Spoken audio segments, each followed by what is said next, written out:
Bueno, este primer día de esta jornada está totalmente espectacular, temas totalmente interesantes, ponentes de alto nivel, así nacionales e internacionales. Y seguimos. A continuación, papel del Estado en el uso de las TIC en la educación superior, a cargo del doctor Diego Cardona. El doctor Diego es ingeniero civil, especialista en gerencia de proyectos, magíster en administración, doctor en Administración de la ISADE, becado por la UNESCO, postdoctorado en Educación Mediada por la TIC de la Universidad de Hull, becado por el Consejo Británico, postdoctorado en Política Pública para el uso de las TIC en Educación de la Universidad de Pittsburgh y de la Escuela de Grados de Presidio, becado por Fulbright. Actualmente es director general de Educación en Línea de la Universidad Internacional de Ecuador. Doctor Diego, muy buena tarde, bienvenido. Silvia, muy buenas tardes y muchísimas gracias por la invitación a poder compartir un tema que me apasiona y que muy seguramente es de alta pertinencia para todos los que estamos conectados en el día de hoy. Así es, agradecerle nuevamente a usted por haber aceptado la invitación, así que adelante, el espacio es todo suyo.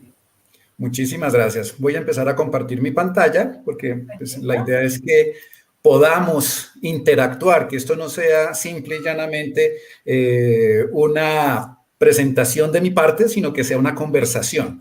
Y eso pues Correcto. tiene varias implicaciones. Por un lado, que pues vamos a tener que interactuar. No voy a hablar yo solo. Así que esperaría, Silvia, me confirmas, ya están viendo solamente mi pantalla de presentación, ¿correcto? Perfecto, sí señor. Muy bien. Entonces, como lo acaba de decir Silvia, yo estoy en este momento vinculado en un proyecto de investigación muy interesante en la Universidad de Pittsburgh, en los Estados Unidos. Inclusive, pues me encuentro radicado en los Estados Unidos en este momento haciendo este ejercicio, financiado por la Fulbright y por el Ministerio de Ciencias de nuestro querido país. Así que, pues es un tema que se ha logrado abrir paso entre las diferentes propuestas de investigación que requiere nuestro querido país. Las tecnologías. Y esas tecnologías en la educación. Esa relación es lo que hemos venido trabajando porque, pues, finalmente, la pandemia, principios de temas de política pública. Este proyecto no fue armado en función de la pandemia, fue preparado de manera previa a la pandemia, porque ya veníamos identificando por varios estudios que hemos venido trabajando en un grupo de expertos que en Latinoamérica, no en Colombia, en Latinoamérica tenemos una seria falencia en la existencia de normatividad, en la existencia de política pública de uso de tecnología en soporte de la educación. Así pues que fue muy interesante cuando, y aunque suene paradójico, cuando llega la pandemia. Porque gracias a la pandemia se genera una priorización de este proyecto. Y pues ya estábamos avanzando en el desarrollo del mismo. Entonces, muy rápidamente paso por el perfil, ya lo planteó Silvia en la rápida presentación que se hizo, ustedes tienen ahí mis datos de contacto, la presentación pues ustedes la tendrán gracias a nuestros organizadores y con todo gusto, lo que ustedes consideren que les puedo ser útil en sus procesos de investigación, en sus actividades del día a día, en el sector de la educación superior, cuenten con mi total disposición de apoyo. Bien. Entonces, yo siempre tengo la costumbre de iniciar este tipo de presentaciones con alguna frase de alguien importante. En este caso, hoy voy a iniciar con este personaje. Esperaría que varios de los que estamos aquí conectados, que pertenecemos al ámbito de las ciencias administrativas, lo identifiquemos. Es un personaje que en los Estados Unidos tiene un peso específico muy importante. Se llama Peter Drucker. El doctor Drucker, en 1997, piensen en esto, 1997, estamos en el 2021. O sea, han transcurrido 24 años desde que el doctor Peter Drucker dijo esta frase, muy complicada. Dentro de 30 años, o sea, ya casi, esto que nosotros conocemos como los bellísimos campus universitarios van a ser reliquias. Y la frase la terminó con un elemento lapidario, una cosa que uno se muere del susto. Las universidades no sobrevivirán. Ahora bien, no pensemos que el doctor Drucker estaba actuando como un ave de mal agüero. Todo lo contrario. Lo que estaba intentando era llamar la atención, soltar la campana para que todos aquellos que hemos tenido que deber de alguna u otra manera con la definición de política en las instituciones de educación superior o con la alta dirección de las instituciones de educación superior, nos cimbráramos y nos diéramos cuenta de la importancia de cambiar el modelo tradicional que hemos tenido de operación desde el año 957, cuando se fundó la primera universidad en el mundo. Porque las cosas tienen que cambiar. Si no cambian, va a ocurrir lo que el doctor Drucker dijo. Y ha ocurrido, ha ido cambiando paulatinamente, pero de todas maneras hay que hacer una serie de cosas importantes. Y entre otras, hacer uso de las tecnologías de la información y las comunicaciones para mejorar esos procesos. Yo no los llamo de enseñanza-aprendizaje, yo prefiero denominarlos de empoderamiento. Porque el modelo tradicional en el cual yo tengo un señor que sabe muchísimo, un maestro, parado enfrente, que va a compartir información, conocimiento con un grupo de personas pasivas que reciben ese conocimiento, enseñanza, aprendizaje, no me gusta. Yo prefiero hablar de un proceso de empoderamiento, en el cual hay alguien que actúa como un coach, que actúa como un acompañante en la creación activa del conocimiento que requieren las personas, que requerimos todos. Y eso va más allá del proceso de enseñanza-aprendizaje. Eso es empoderar. Eso es entregarle las herramientas a un tercero para que de manera autónoma pueda continuar en ese ejercicio de crecimiento. Y por eso quiero que identifiquemos qué tan bien estamos o no usando las tecnologías de la información y las comunicaciones. Yo le pedí a los organizadores que me ayudaran en este momento. Vi que en el chat ya colocaron un enlace a Mentimeter.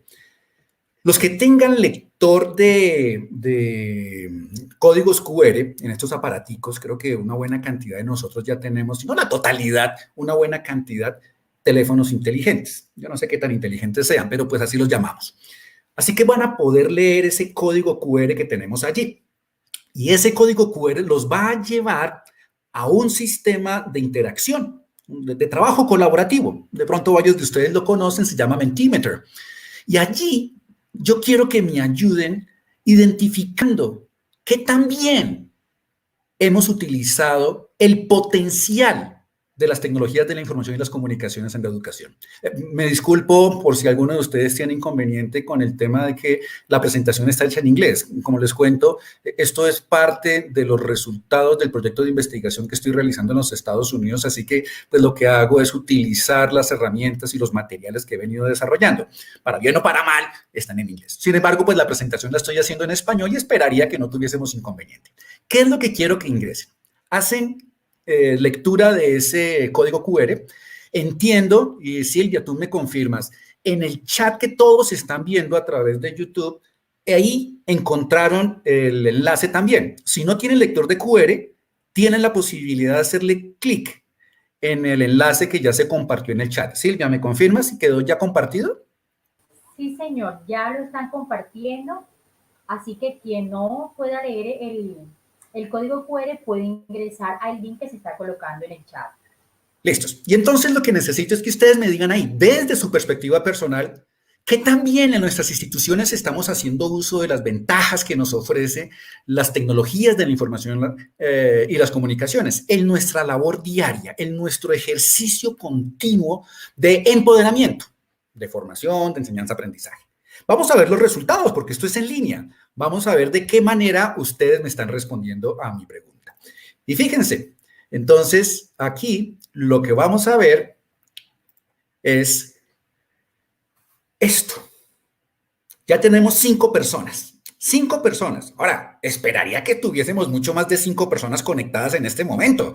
Se me haría muy triste que yo haga un esfuerzo para 5 personas. Bueno, buenísimo cuando uno puede generar interacción y pues con 5 personas es relativamente fácil, pero veo que ya hemos ido incrementando. Entonces, inclusive hay varias personas que están diciendo no lo estamos haciendo correctamente. En el costado izquierdo, strongly disagree, estoy totalmente en desacuerdo con que estamos usando correctamente las ICT, de las tecnologías de la información y las comunicaciones en la educación, ya 5 personas dijeron, no señores, no lo estamos usando correctamente. Hay 3 personas que están diciendo, no, sí, lo estamos usando y bastante bien. Hay un grupo que está ahí en el, ay, más o menos, hay como que la cosa sí, pero que no, pero que tal vez. 13 personas. Participemos, porque fíjense lo interesante del ejercicio, porque esto es de manera interactiva y yo quiero luego de que ustedes terminen de hacer esta participación, esperaremos unos minutos para que pues revisemos qué tanta participación tenemos. Silvia, por favor, tú me dices cuánta gente tenemos conectada, ¿tú lo puedes ver?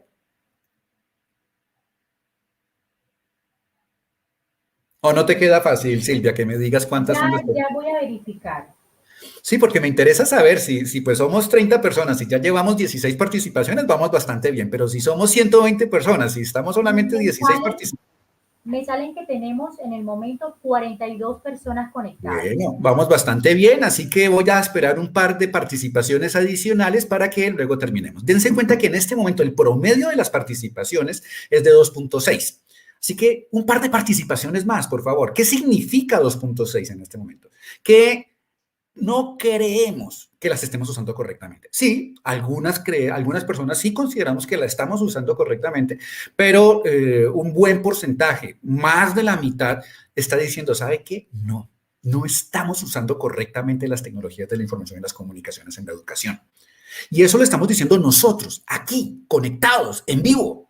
Esto no es una valoración que se hizo muy juiciosa a través de un sistema de muestreo estadísticamente válido, sino que lo estamos haciendo de manera de estudio de caso.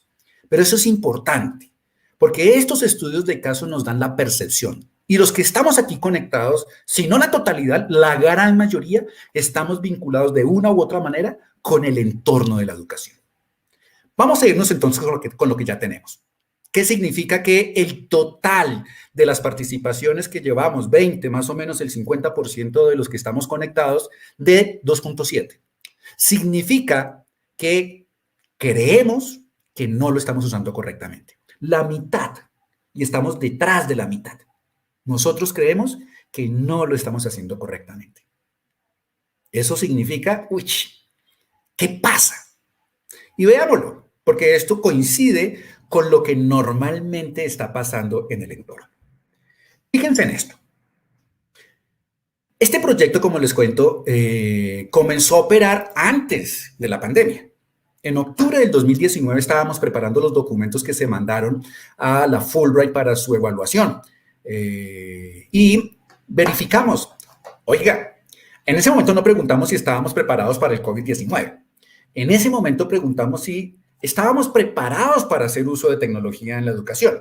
Después lo que hice fue adecuar la pregunta porque cuando comenzó la pandemia, marzo del 2020, para mayo preparé una presentación para ser presentada como ponencia en el encuentro anual de ACBSP, que es una acreditadora norteamericana en escuelas de administración. Y en ese momento lo que ocurrió fue esto. Octubre del 2019. No había pandemia en el camino. Y entonces la pregunta era, ¿estamos preparados para hacer uso de la tecnología, para el challenge, el desafío del uso de tecnología? No utilicemos el COVID-19 todavía. Y la respuesta fue, pues sí, mal que bien, estamos preparados. Eso fue la percepción. Mayo del 2020. Acababa de comenzar la pandemia. Hicimos la misma pregunta con un grupo equivalente de participantes y la respuesta fue esta. No, ¿sabe qué? No estábamos preparados. No estábamos preparados.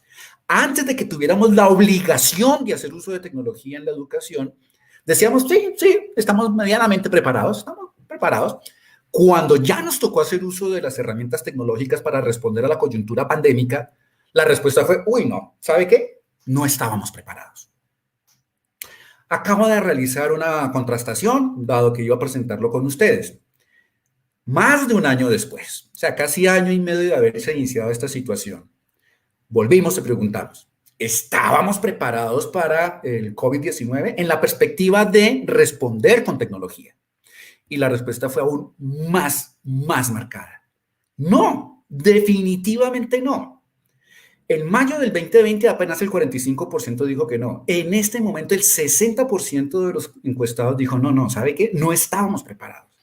O sea, ha transcurrido un año y medio de una situación coyuntural muy complicada que nos ha demostrado que no estamos haciendo uso de las tecnologías de la información y las comunicaciones y de todas sus capacidades para atender un servicio público, además, como es el de la educación superior. Interesante también la otra pregunta que se hizo. ¿Es importante la transformación digital en la educación superior? Se hizo también, octubre del 2019. Y la respuesta es sí, sí, es medianamente importante la transformación digital. ¿Por qué? Porque es que hemos tenido un modelo hegemónico de operación académica que es la presencialidad, que ha sido súper exitosa a lo largo de más de 1.200 años de operación que tienen las instituciones de educación superior en la sociedad. Y entonces, pues, hay una persona que fue jefe mío hace muchos años que me decía, if not broken, don't fix it. Si no está dañado, déjelo tranquilo. Entonces, pues se ha venido operando durante 12 siglos. ¿Por qué nos ponemos aquí en el enredo de cambiar las cosas? Entonces, sí, es importante. Previo a la pandemia. Mayo del 2020. Oiga, como que sí era importante la transformación digital.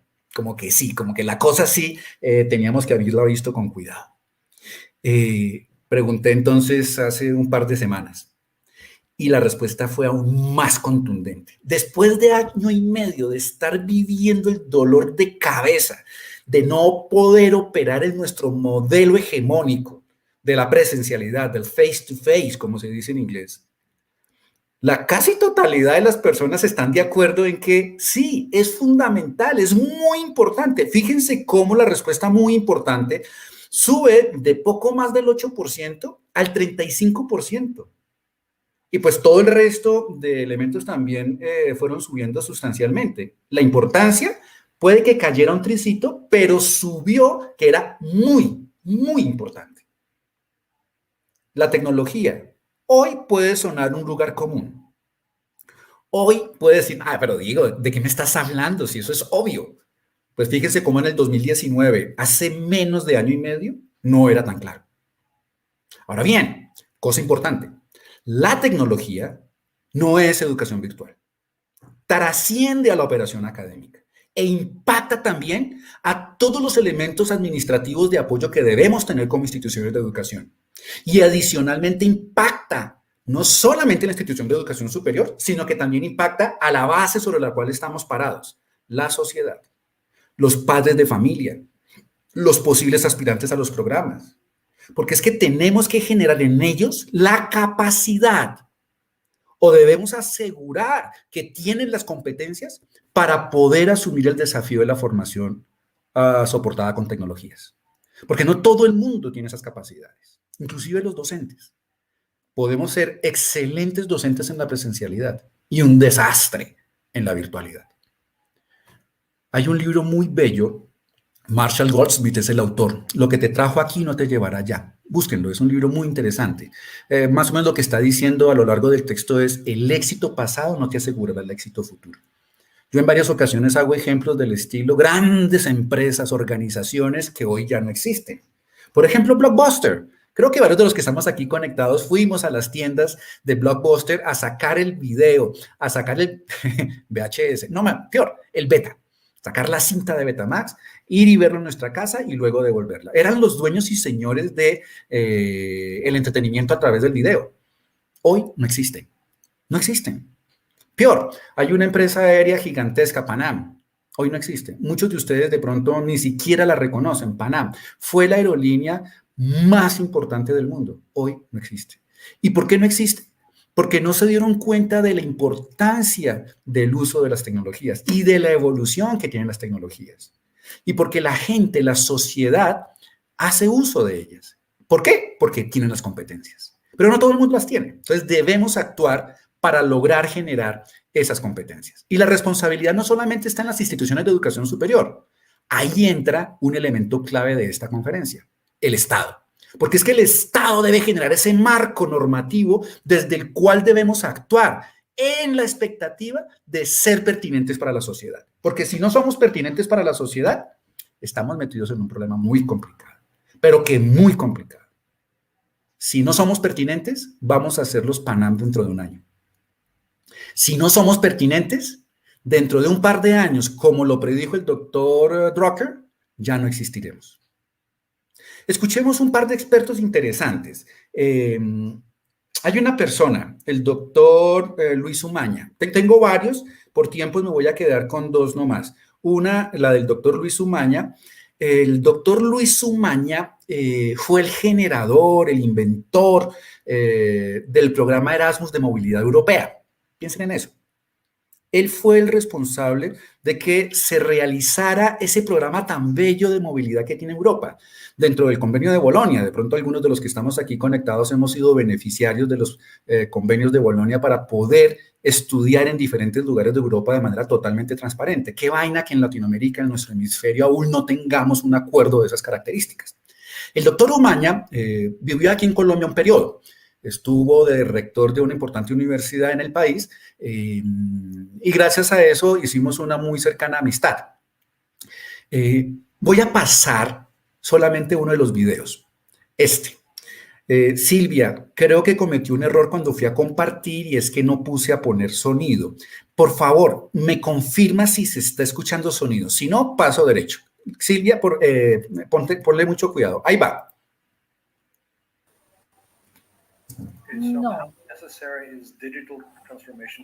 No lo estás escuchando. Lo estoy escuchando, pero muy bajito. Yo lo escucho, sí, pero no. bajito. No, entonces no lo hagamos. La presentación la van a tener todos ustedes para que la puedan escuchar. Hay básicamente, pues voy a pasar de largo, hay varios expertos que han hablado sobre la importancia de la transformación digital de la educación.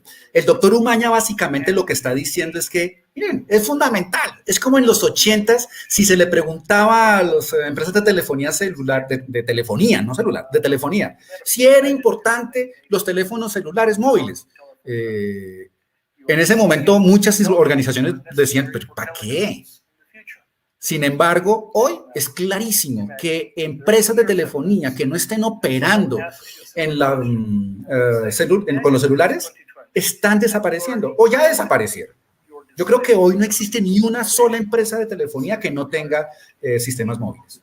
Eso es lo que está diciendo Luis. Dime. Doctor Diego, me comentan las personas que ellos sí están escuchando mucho mejor que yo el video. Entonces, si lo podemos colocar desde el principio, sería genial. Bueno, listos, ahí va. Está en inglés. Ahí va. Okay, so how necessary is digital transformation for higher education? In my view, it is a must. This is not a trend or a fad. In the near future, there will be only two groups of universities. Those that successfully embraced digital transformation and are aligned not only with the jobs of the future, but also with the specific needs of online programs and services for their stakeholders. And B, those that didn't and had no choice but to shut down their brick-and-mortar facilities and disappeared.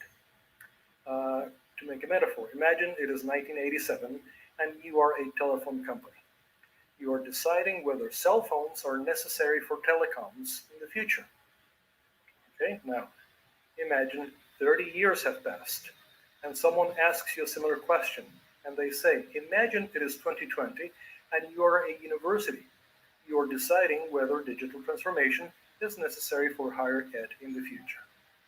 This is my metaphor for you and what digital transformation means for higher education. Y fíjense que para que eso pueda ser realidad, debe existir un marco reglamentario. Y los marcos reglamentarios son responsabilidad del Estado. No hablo del gobierno. Hay una importante diferencia entre el gobierno que comienza en un año y termina después 4, 5, 6 años, dependiendo de los periodos que se tienen en los diferentes países. Pero el gobierno empieza y termina.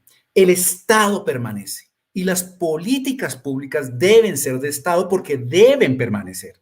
Y deben generar un marco reglamentario que permita la utilización eficiente de tecnologías de la información y las comunicaciones, no solamente para el tema operativo de la educación virtual, que es importantísimo, claro, sino también para un tema fundamental, la operación administrativa de apoyo de las instituciones de educación superior. ¿Y la sociedad? Voy a colocarles otra. Esta es Natalia Ruiz Rodger. Espero que varios de ustedes la identifiquen. Fue la viceministra, la última viceministra de Educación Superior del gobierno anterior. Y esta tiene una cosa interesante y es que la hicimos en castellano con subtitulación. Entonces la van a escuchar y la van a poder leer si el sonido no está tan bueno como parece que tenemos en algunos casos. Ahí va. Importantísimo, importantísimo con o sin COVID. ¿Por qué? Porque es que hoy en día, por ejemplo, la analítica de datos nos da la opción de conocer mejor, de interactuar mejor con nuestros estudiantes, y esto en términos de disminuir la deserción y aumentar la tasa de graduación de los estudiantes es muy importante. Recuerden ustedes que por cohorte en el país tenemos 50% de deserción. Quiere decir que el esfuerzo tiene que ser gigantesco en la medida que hagamos transformación digital con estas nuevas herramientas de analítica de datos y de otras que nos permitan una mayor interacción, vamos a disminuir esa deserción. Natalia, en su papel de viceministra de Educación Superior, hizo un esfuerzo gigante, con pues todo el equipo del Ministerio de Educación, para poder reformar las normas que rigen la educación superior en este país. Ahorita lo vamos a ver. La norma que hoy nos rige es la Ley 30 del 92. Ley 30 del 92. Estamos hablando de 30 años sin cambio de normativa. Clarísimo, hace 30 años el uso de las tecnologías de la información y las comunicaciones era una cosa radicalmente diferente a lo que hoy tenemos. Y no podemos seguir pensando que el marco de estructura social que teníamos en el 92 sea equivalente al de hoy para que la norma que hoy nos está rigiendo fuera eso. Desde ese viceministerio se impulsó la publicación del decreto 1280, fallido decreto 1280. Durante el gobierno, en el 2010, independientemente de quién estuviera, se intentó hacer un cambio de la norma, que tampoco fue productiva, por la gran cantidad de problemas que se estaban generando por parte de la sociedad, en contra de los cambios que implicaban esas reformas. Pero bien, no nos quedemos ahí peleando, sino que miremos el qué hacer. Permítanme, avanzamos. Veamos cómo ha sido nuestro sistema de educación superior a lo largo de la historia. Y va a ser una carrera rápida de los tiempos. Por un lado, tenemos que en 1580 se supone la primera universidad del país empezó a operar. Y digo se supone porque hay varias discusiones. Sí, efectivamente, la primera universidad que comenzó a operar en el país fue la Santo Tomás, 1580. Sin embargo, la universidad, por vaivenes políticos, tuvo que cerrar operaciones y más o menos desde 1860, con el presidente Tomás Cipriano de Mosquera, la comunidad de los tomasinos los expulsaron del país y solamente pudieron volver años después, se dedicaron a otras cosas diferentes a la educación y hasta 1900. De pronto hay algún tomasino, alguna tomasino en el grupo y nos puede confirmar, pero más o menos para 1964 la Universidad Santo Tomás volvió a operar. Claro, 1580 fue la primera institución de educación superior en el país. Luego, en 1819, con la liberación del Reino de España, la responsabilidad de la educación superior queda en manos del gobierno, del Estado. Y se hacen una serie de actividades interesantes que llevan, entre otras cosas, a que en 1869 se funde, o no se funde, se unan muchas instituciones públicas de educación superior en una gran institución que se denominó la Universidad Nacional de Colombia, en 1869. Luego también ocurre que en 1886, con la Constitución Política de Núñez, se genera una figura muy interesante, y es que el país queda consagrado al Sagrado Corazón de Jesús. Y por lo tanto nosotros éramos un país totalmente confesional. ¿Y eso qué implicaba? Que todas las acciones que realizaban desde el Estado tenían que estar mediados por una relación directa con el Vaticano. Para bien o para mal, algunas personas puede que no les haya gustado, pero era la realidad. 1886. Después ocurre que en 1927 se crea el Ministerio de Educación Nacional, asumiendo una serie de funciones que había en diferentes secretarías a lo largo y ancho del Estado. Y allí toda la responsabilidad de la educación quedó en manos de una sola organización.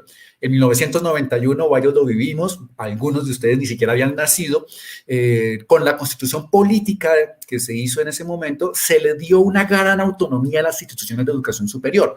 Y un tema fundamental, se definió de manera explícita, aunque era un hecho, pero de manera explícita, que la educación era un servicio público y por lo tanto la responsabilidad es del Estado, a pesar de que haya operadores privados, como muchas de las instituciones en las cuales estamos metidos.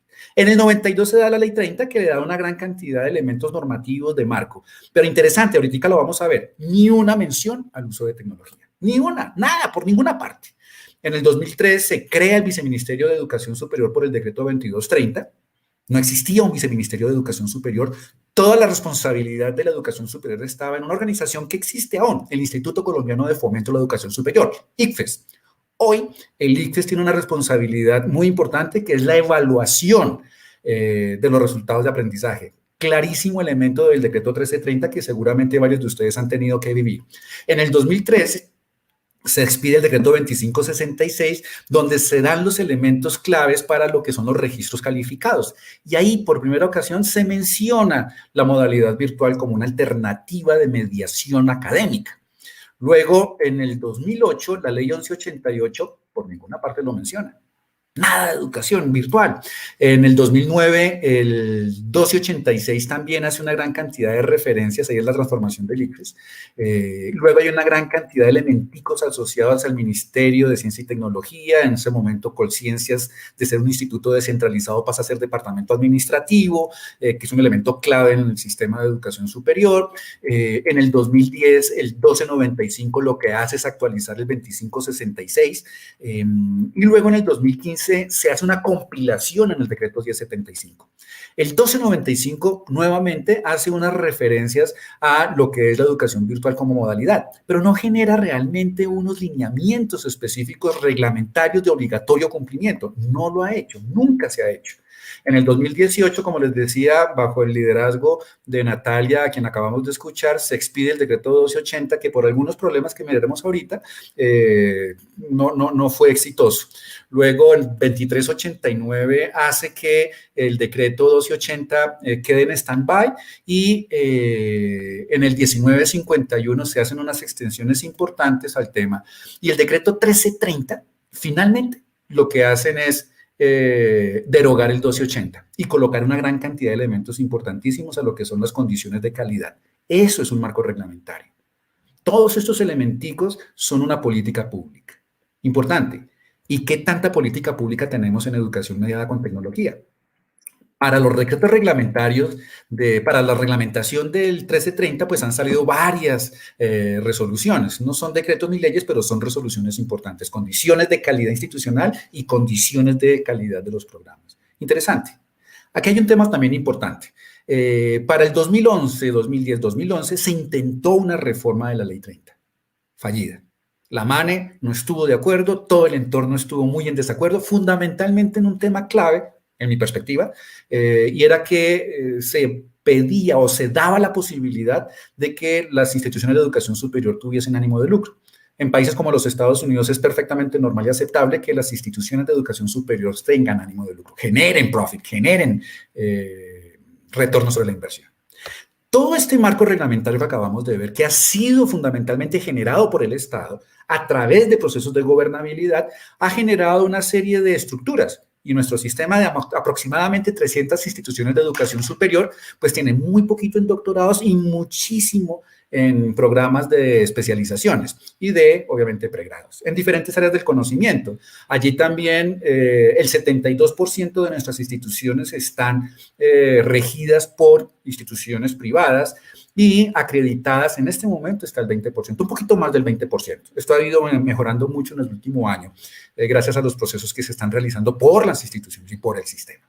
Ahora bien, ¿y por qué se cayó el decreto de 1280? Fueron tres condiciones. Por un lado, regularon la acreditación institucional, que es un proceso voluntario. y por lo tanto no podría haber sido manejado por el 1280. El CESU era el responsable de hacerlo. ¡Qué vaina! Y se cayó. Segunda condición importantísima que llevaron a la fallida presentación del 1280. Se establecieron sanciones y no era parte de la responsabilidad a través de sistemas no regulatorios. Normas tenían que haberlo hecho. Y por último, porque reguló elementos que excedían la autoridad regulatoria que tenía el ministerio. Por eso se cayó. Entonces, lo que hicieron con el 1330, el gobierno que comenzó, fue hacer esas adecuaciones, hicieron una serie de conversaciones adicionales con los diferentes actores y por eso sale el 1330. Ahora bien, de toda esa historia, ¿qué tiene que ver la educación con tecnología? ¿Cómo es que se ha comportado la educación con tecnología? Pues bien, pasemos muy rápidamente. En 1983 se crea el sistema de educación a distancia, no virtual, a distancia. Y lo que básicamente lo que dice es desescolarizar los procesos de formación apoyados, fíjense en esto, en medios de comunicación. 1983, no teníamos Ministerio de TIC, no teníamos Ministerio de Tecnologías de la Información y las Comunicaciones, teníamos Ministerio de Comunicaciones. Y entonces la mediación desescolarizada se lograba por medio de la televisión. De todas estas actividades se hacen en este caso. Ya voy a terminar. Muchísimas gracias por el apoyo. El 2566 no nombraba absolutamente nada de la educación superior mediada con tecnología, el 1188 tampoco, el 1295 ya lo decía, el 1075 lo compiló, el 1330 genera una cosa bellísima. Registro único. Con modalidades. En el 2010 hay un documento muy interesante del ministerio. No podemos decir que sea política pública porque es un lineamiento y por lo tanto no es de obligatorio cumplimiento. ¿Qué ocurre? El 1330 plantea 4 modalidades. Yo tengo ahí mis reservas, pero pues académicamente así quedó en el decreto. Modelo dual, modelo a distancia. Todos los duales tienen componente de distancia. Y dentro de la distancia podríamos hablar de la educación presencial y la educación virtual. Y hay una discusión rarísima con respecto a si es modalidad o metodología. No nos metamos en esos problemas. Lo importante es que entre una formación virtual, online, y una metodología presencial, face to face, realmente en el país, con un modelo que montamos de evaluación, solamente el 10% tiene capacidad de hacerlo. O sea, alrededor de 30 instituciones de las casi 300 que tiene el país. Solo el 10%. Hablando de un modelo, pues que obviamente uno dirá, no, pero Diego, ¿cómo lo hiciste? Aquellos que tienen programas virtuales es una primera aproximación. Y que además sean, conceptualmente hablando, acreditados. ¿Cuál era el problema que teníamos que enfrentar? Cuarta revolución industrial, la sociedad está basada sobre la educación, no tenemos la gente suficiente para responder a los requerimientos de la cuarta revolución. Y por último, ya lo sabemos, con datos y hechos, en Latinoamérica no existe política pública de educación mediada con tecnología. No la hay. Y por eso lo que necesitábamos era crear una política pública. ¿Cuáles son las 5 condiciones de una política pública? Que sea estable, que sea coherente, que adicionalmente tenga eficiencia y efectividad. Y aunque suene paradójico, además de estable, que sea adaptable. De eso se trataba. ¿Qué sigue? Ahí tienen la presentación. Sigan estos enlaces cuando tengan la presentación, porque son cosas interesantes que ustedes deberían conocer. De verdad que muchísimas gracias por su tiempo y pues aquí quedamos para revisar opciones de pregunta e indagación. Silvia, quedo en tus manos. Así es, doctor Diego. Muchísimas gracias por su participación. Estoy entonces a la espera de las preguntas para el doctor Diego y que pues él pueda resolvérselas a cabalidad. Vamos a revisar. Ahí en ese código QR, para los que tengan el lector, les agradezco mucho. Me pueden hacer retroalimentación. Me dicen, Diego, mira, interesantísimo. Diego, estás mirando en un tema que no es. Ayúdenme a mejorar. Esto es un ejercicio colaborativo. Cada vez que uno va avanzando en los procesos de formación, uno se va dando cuenta de que cada vez sabemos menos. Así que todo el apoyo de ustedes es importantísimo en este tipo de ejercicios. Y también que lo podamos ayudar al Estado colombiano a mejorar ese marco reglamentario que es tan necesario para poder responder a la educación mediada con tecnología, que no es educación virtual, trasciende la educación virtual. Es la necesidad de que las instituciones de educación superior, en su operación, administrativamente hablando, tengan esos elementos. Lo dijo Luis, y lo dijo Natalia. Vamos a ver, Silvia, a ver si alguno se le ocurre algo interesante. Vamos a revisar. Cualquier pregunta que le quieran hacer al doctor Diego, él está dispuesto a respondérsela, o si de pronto también, como decía él, algún comentario.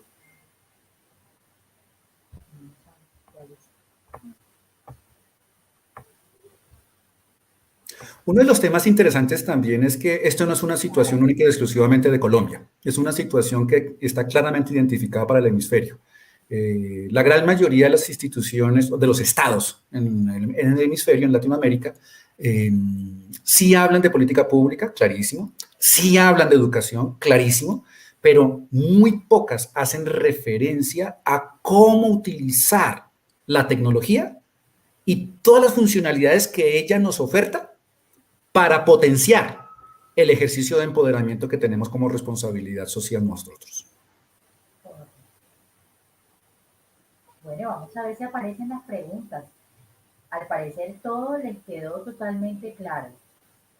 O todo súper enredado, que también puede ser. Puede ser otra opción, pero no, yo espero que esa no sea la segunda opción.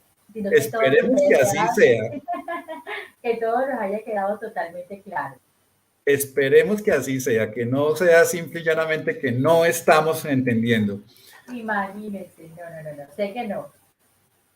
Aquí dice, se va avanzando con paso firme y vamos a lograr. Correcto. Ese es el comentario que hay un tema importante y es que obviamente el Estado, iba a decir es paquidérmico, pero no me gusta utilizar expresiones peyorativas. El Estado debe generar procesos cuidadosos que llevan tiempo para lograr hacer una política pública. Esto no es que hoy nos inventamos la política pública los expertos, se la proponemos al gobierno y por lo tanto el gobierno lo genera como política de Estado. Eso no es así de fácil. El ejemplo claro es lo que nos pasó anoche. Anoche nuestro ministro de Hacienda hizo la presentación de la reforma tributaria, en mi perspectiva muy positiva la forma en la que lo presentó, ya veremos qué dicen los expertos, pero pues para que esa ley, para que esa propuesta se convierta en ley, van a transcurrir por lo menos un año y para que sea aplicable por lo menos 2 años. Es lo que tiene que ocurrir. ¿Cuándo vamos a poder cambiar la ley 30? Seguramente no va a ser este año, ni el próximo, ni dentro de 2 años, porque es que no han habido las suficientes discusiones todavía para poder generar un marco reglamentario, una política pública que incluya la tecnología como un elemento fundamental. Así que todos nosotros, miembros de la comunidad académica, somos los responsables de impulsarlo.